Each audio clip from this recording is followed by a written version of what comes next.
Le Conseil Ouest et Centrafricain de recherche et de développement agricole CORAF organise à Cotonou un atelier régional de facilitation de la mise en œuvre à échelle des technologies climato-intelligentes dans les chaînes de valeur riz en Afrique de l'Ouest. Il faut dire qu'en Afrique, la production du riz, en particulier le taux d'autosuffisance en riz, qui est en fait le rapport entre la production et la consommation, ce taux varie largement en fait entre les pays. Mais nous sommes environ autour de 60% en fait de la consommation en riz qui est pourvue à travers la production locale. Il y a des pays au niveau desquels on a un taux d'autosuffisance très faible, comme par exemple la Gambie. Et il y a d'autres pays au niveau desquels on a un taux d'autosuffisance en riz très élevé, comme par exemple le Mali, la Tanzanie et autres.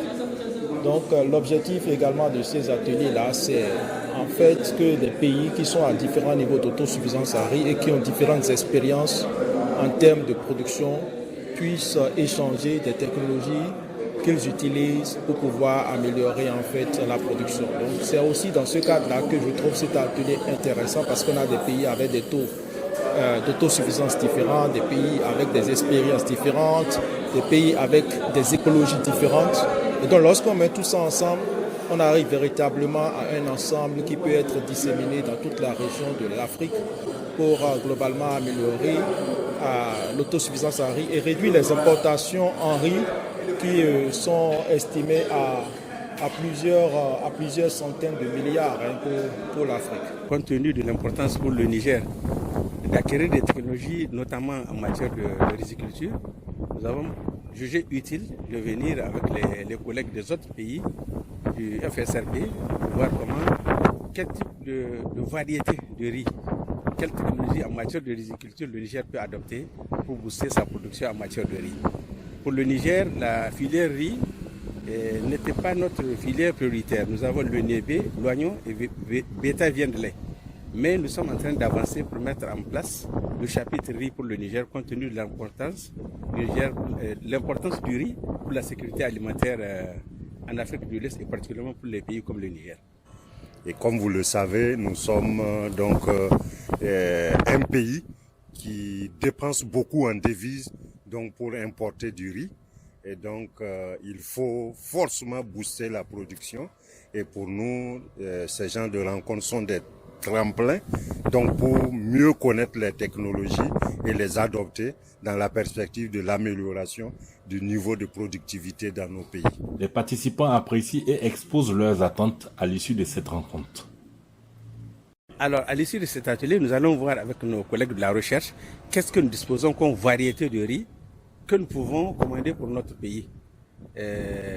Déjà lors des MITA, donc les marchés des innovations technologiques qui se sont passés, nous avons identifié certaines variétés de riz et même certaines technologies comme l'étuvage du riz, une technologie qui est développée ici au Bénin qui peut intéresser le Niger.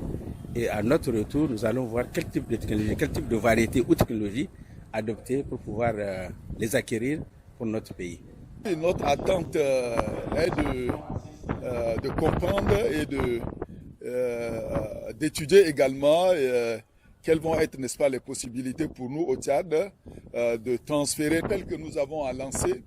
C'est de nous donner encore davantage, n'est-ce pas, des opportunités pour nous permettre, n'est-ce pas, de brasser, n'est-ce pas, la recherche, n'est-ce pas, que nous menons dans la sous-région et peut-être au-delà, pour que nous partageons le savoir et les connaissances, n'est-ce pas, pour nous permettre, n'est-ce pas, de booster vraiment la question de sécurité alimentaire, n'est-ce pas, dans nos pays. Nos attentes, c'est de répartir déjà avec des technologies que nous allons tenter donc d'implémenter à travers donc des outils de vulgarisation.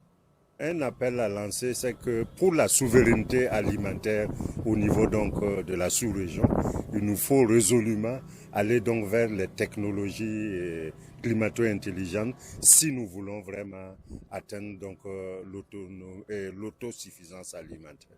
La sécurité alimentaire et nutritionnelle sont des priorités pour les politiques publiques et les investissements pour le développement agricole en Afrique de l'Ouest et du Sahel sont en marche pour sortir cette partie du continent de l'autosuffisance alimentaire.